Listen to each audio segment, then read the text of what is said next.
Hello and welcome to Quick Take TA here on Landy's Crypto Corner. Today is August 28th, 2024, and we're going to follow up with where we left off on Monday's video, and that was the potential for a further downside move. Bitcoin has met that criteria now and hit some of our key levels that we were talking about. In fact, it after putting in the high coming into Monday, we talked about this putting in the high even on Friday as a potential because the 12-hour and daily kind of if they didn't get continuation over the weekend, which I had noted, is kind of up in the air with the weekend. The bulls needed to push through the $65,000 area, which was the prior cycle, the first prior cycle top in 2021. And before going into reaccumulation and then jumping back up to around $69,000. But, that's notated on a different chart. But above that 65, I wanted to see 65.5 recover. That's a daily zone to that 67,272 around the pivot zone. Otherwise, I was looking for Bitcoin to pull back. It did meet the criteria. On Tuesday, it came down. It broke down in lower term timeframes below the 60,300 level. That's this low over here. Well, it was an attempted low. It actually did set the low here, actually, the closing low and the swing low. But on the closes here at around 60,200 to 300. And then we had the higher low off of the first big downtrend. We had that first big higher low right around that area as well. Bitcoin broke down from it and tapped into our risk zone around 58.5. Now, we haven't seen price trade below the 57,820. Almost got there in the Wednesday candle. Of course, it's still Wednesday for me, but the Thursday candle is open. And in terms of trend, we do have an uptrend still. I identified this as the higher low swing and close because of the Wednesday, the 21st of August candle here that actually closed above the wick high here at 60,000, 2 to 300. We did have some attempts at closing lows. Did not get it between this structure here, this three candle structure here, and then the complex low that came in. Needed to close above that wick high. Of course, there was additional criteria of kind of, breaking out above this area here at around the 60,600. And then, of course, take out 61.5 to 61.8 and then 62.8 here. But realistically, I was looking at this as being a closing higher low and closing higher low swing, as we did have a swing downtrend here before putting in, after putting in rather the lower high, the major lower high here on the daily. Now, Bitcoin, if it does break down in lower term timeframes, how would it endanger trend? It would be anywhere below the risk zone here at 58,400 or so. Starts running, the current lows of this move down, then it's likely going to run this higher low swing. Anywhere below there on a closing basis especially, and I would, start to look at this as more of an accumulation structure. We got to come back to it later kind of thing for resolution, or it's going to test down further, slightly lower here at 57,550 to the low at around that 56,120 by the bottom side of this risk zone, top side of the danger zone at 55,850, which is this close open structure over here, coming off of the second major downtrend of the range. So, we have three major downtrends. We have the first major downtrend, second major downtrend, third major downtrend. Could this become the fourth? The only way that I would be entertaining that possibility is if we do start to see this trend break and then, of course, start to lose the bottom side of the risk zone, top side of the danger zone here at 55,850. Then I would entertain moves back down to test around $54,000 to 53.5. If it loses that, I would look for this wick to get filled in a little bit inside of this target one of distribution between 53 and around $50,000 essentially on the daily, anywhere below there. And even if it gets into that area, the wick at 49K is fair game again, even on just a swing. But if it starts to close below there, then I'm looking for target 2 of distribution down here at, that 49 to around 45.5. And technically, this is right around that major lower high from 2022 that kicked off the bear market on some higher term timeframes as well as lower term timeframes, that being the monthly. And there's even the quarterly close down there at 45,528. But in this case, Actually, no. The quarterly is, I'm lying. The quarterly is at the quarterly's actually up here. It's right around where Bitcoin is trading. I'm sorry, I said that wrong. The quarterly's at 58.8 to $59,000 depending on your chart. So I want to make sure I correct that.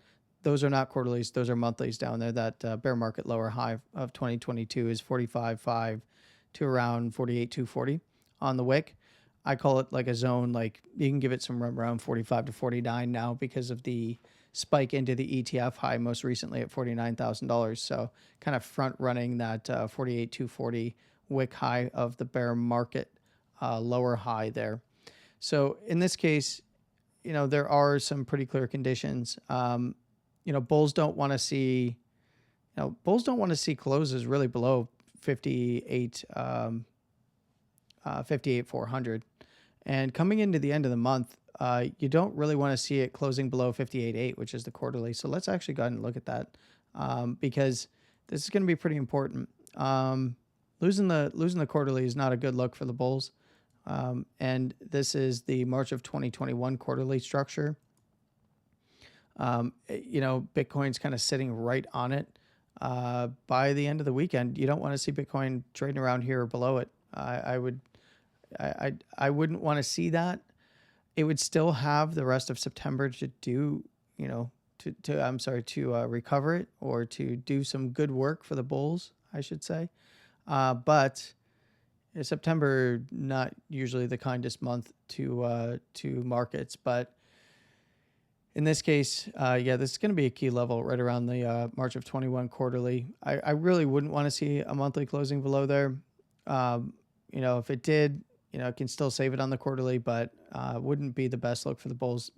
Would most likely spend some time testing at minimum the lows here at $57.5 to $56,000 or so, and lower. Into the weekly, the September weekly at 53, which is marked on the other chart there to around these. That was a swing high, and then we had the closing highs from August and December of 2021, respectively. There at 50,800 to 51.8. Just below there is where Bitcoin kind of wicked through. Any closes below there, we're looking at the March of 2022 monthly swing high. That 48,240, $49,000 essentially, where Bitcoin did spike to the 45 to 45.5 level. Now it's pretty key to look at what's happening and what develops over the course of the rest of this week, coming into the back half of the week, especially into the Friday closure for those of you that are keeping track of CME. We'll follow up with that on Friday and see how it closes, and we'll even take a look at CME. But bulls, need to hold on to this top side of the risk zone at minimum, coming into the weekend to at least give themselves a shot. So closes above 58.4, wicks down below that break the swing down, the swing uptrend. It's fine as long as it's closing above there. And in this case, when I say above there, I'm talking about this wick here at the 57.820. As long as we see it closes above there, it can dip its toes in there. Closes above there would look as though it wants to retest back up to this failure on Wednesday's high at the 60,263 or 60,002 to 300 level. If we do start to see closes above there on especially today's candle, the Thursday candle, or if the low wick holds here at the 57,851, just shy of that wick low, if that low holds, and then maybe the Friday candle can recover 60,200 to 300, then I would look at this as another higher low, and a higher low and a close and a swing. But it starts to drop its local wick low. It's likely going to run the 57,820 and lower. And then we have to pay attention to that 850 and under, down to the $54,000 close, 53.5, $53,000 area, top side of the target zone. Any closes in there, and it's probably going to fill it out. If we do see closes back above that 60,002 to 300 level, we have to be aware of the same areas of interest that we talked about before, and that's essentially 61,800 here at the wicks and the close open of this lower high to 62,800. Above there, we look to 63,800. Anywhere above there, we need to see $65,000, of course, get closed above to go run, if it hasn't already, 65.5 to that 67,272. And again, I want to call this out because I did get some questions about it. We had lower highs, yes, but this was in the context of higher lows. The first major lower high of a downtrend came in at 67,272. This area acted as initial resistance off of the higher low reversal here. Once Bitcoin closed above it, it used that area as a support on a closing basis. Then, of course, we had the first higher low of the second downtrend that acted as resistance for the second major. We had the first major uptrend of the range, second major uptrend of the range. Where did it find its primary resistance? It was the first major lower high of the second downtrend. And we don't really have a lower high per se. We have technically a higher high and a higher high swing up here and a on a close and a swing, I should say, as I'm trying to sort through my words there. Sorry. So the first real lower high is actually much lower than where we had previously seen it in some of these uptrends. Now, this one obviously was a key one at 67,272. In fact, that first lower high there acted as, we had the first lower high of the second downtrend. The second lower high in a close-end swing was right here, which came in on that same area. And even coming back up to 65.5, which is this wick high, this was the third lower high before the trend reversal here. This pivot zone was even primary resistance on the daily, in both cases, right? Which is to be expected. And then, of course, the first lower high of the second major downtrend here. So if Bitcoin can regain the first lower high of this third major downtrend and do it with another higher low equal low, that would actually look good to at least try to test back up and start to work its way back up through the zones here. So I would be paying very close attention to that. And in this case, we've covered trend, support, and resistance. The four key pillars that I talk about when doing technical analysis is trend, support, and resistance, volatility, and momentum. The first three make up the fourth, but you weigh them kind of, equally, or you look for the confluences between them. In this case, we got to go take a look at the actual volatility levels of interest. No, that's not the one. We're going to look at Landy Bands. So if you do want the Landy Bands indicator, it's free. It's in the bit.ly link in my X profile, and then you can find it in the link in the video description down below if you're watching on YouTube. Now, one of the things that I did note before is we had the expansion to contraction. Bitcoin tried for the expansion, got only one closure above the upper second. What did I tell you? We need to see additional closures above there to kick off expansion to start looking to that pivot zone and higher.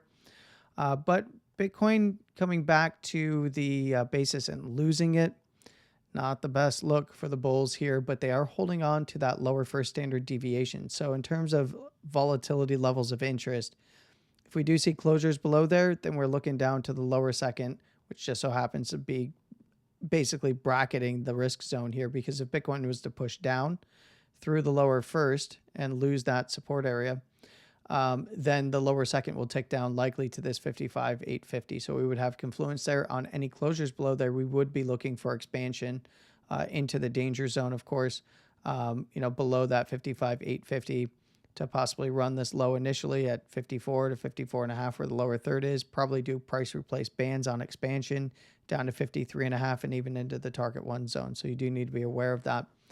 But if Bitcoin can regain the basis, which is coming right in line with that 60,200 to 300 level here, then I would give it an opportunity. And I just talked about this in terms of support and resistance, looking locally within that zone.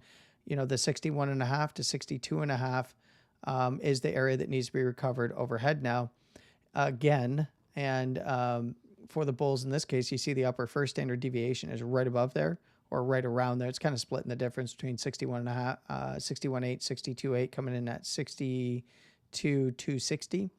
Above there, then we can start looking back to 63.8 by the upper second standard deviation, kind of call it 63.8 to $64,000. If we did see any closures above there, the pivot zone is fair game. Of course, the highs, need to be reclaimed on the lower term timeframes at 65 to start testing into the pivot zone at 65 2.5 to 67,272. Of course, above there, we're looking between 67,272 right up to an immediate overhead resistance on this double top on a close. We had the double tops on a wick at 72 and then double tops on a close here at 68.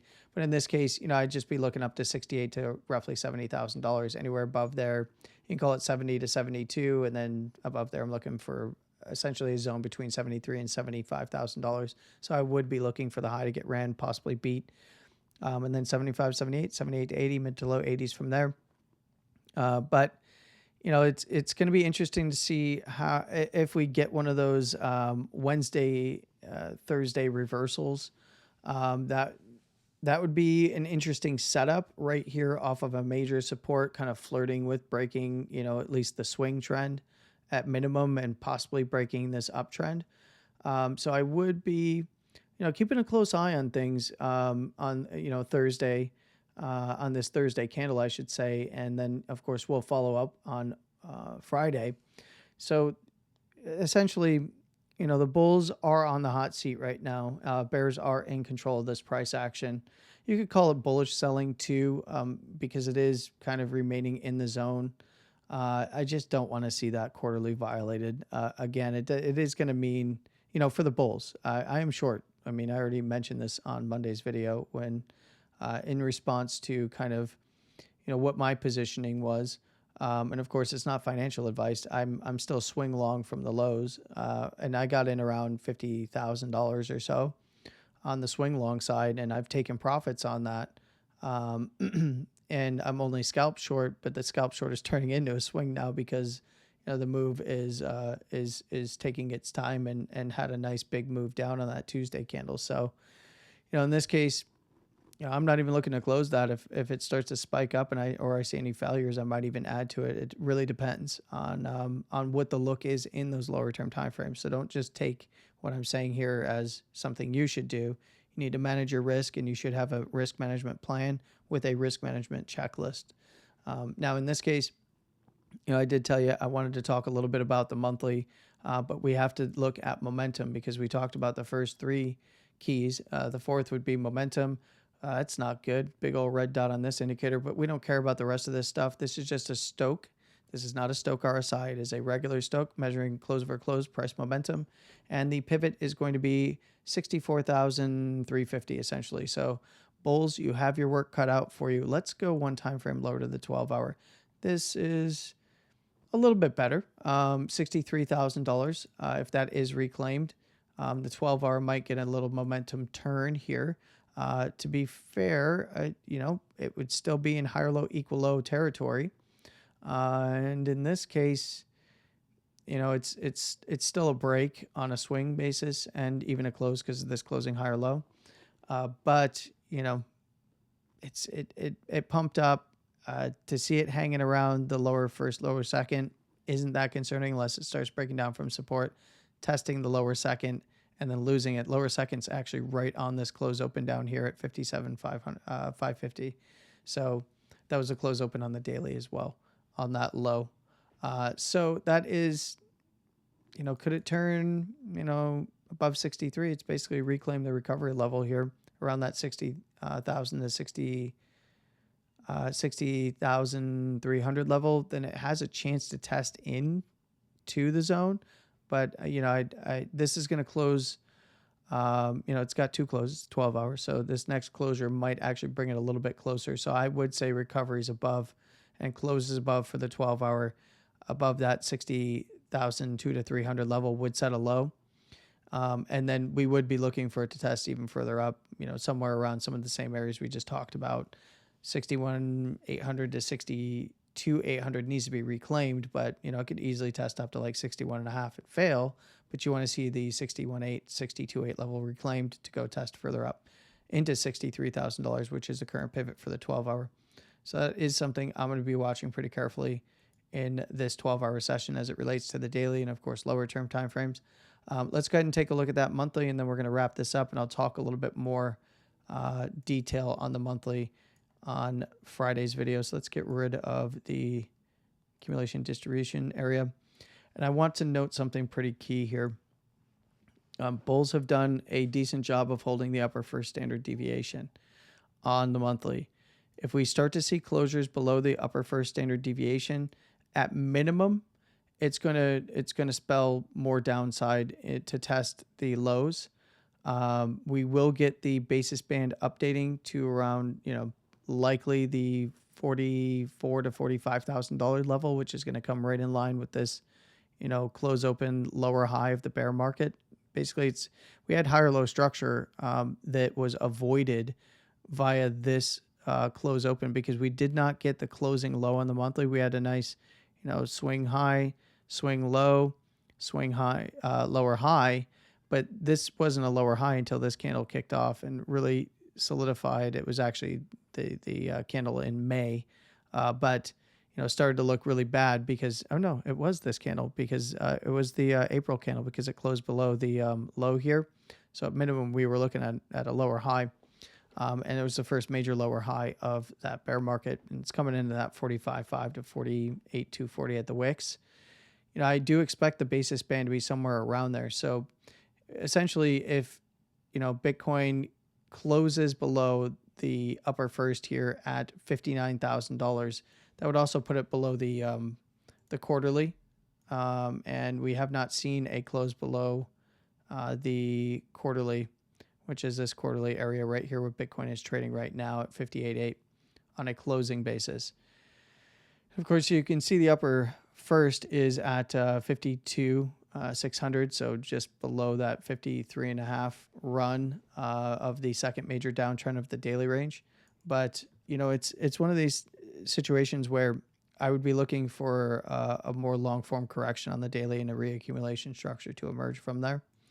And for the monthly,